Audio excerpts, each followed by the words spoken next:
Lyft has sued San Francisco, accusing it of overcharging $100 million in taxes. What's this all about? So Lyft, there it is, sued San Francisco, saying it was unfairly charged $100 million in taxes from 2019 to 2023.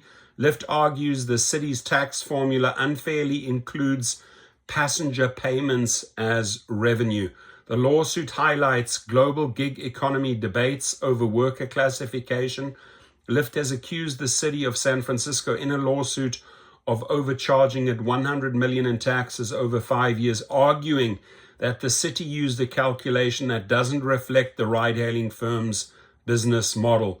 The lawsuit filed at the California Superior Court in San Francisco says the city calculated Lyft's 2019 to 2023 taxes based on the total amount passengers paid for rides, but Lyft says it makes money from what drivers pay to Lyft, not what passengers pay to the drivers.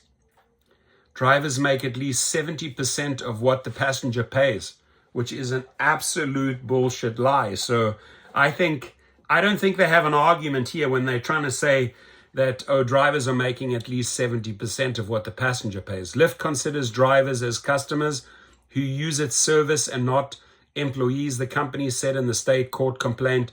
The city's formula is distortive and will grossly overstate Lyft's gross receipts attributable to Lyft's business activities in the city.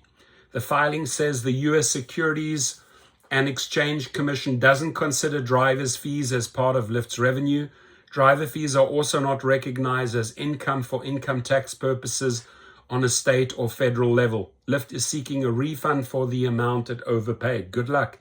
Lyft and the San Francisco city's attorneys representatives didn't immediately respond to requests for comment. Lyft doesn't take operating in San Francisco for granted, and we love serving both riders and drivers in our hometown city, the company said in a statement. But we believe the city is incorrect with how it calculated our gross receipts tax for the years 2019 to 2023. The complaint is another example of ride-hailing and quick delivery platform such as Lyft, Uber, and DoorDash making it clear that drivers on the U.S. platforms are gig workers, not employees. Having drivers on a payroll would mean paying employment benefits such as vacation and overtime pay, minimum wage protection, and health insurance. Last year, gig economy companies scored a big win after a California appeals court upheld a law that classified gig workers as independent contractors, not employees. But that argument hasn't always worked out for these companies in other markets. In 2021, the UK ruled that Uber drivers must be treated as company employees and not independent workers after a 5-year legal battle.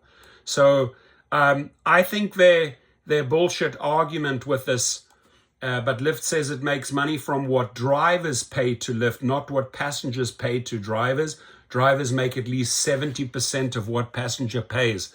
I think that lie can easily be picked apart. Your comments, please.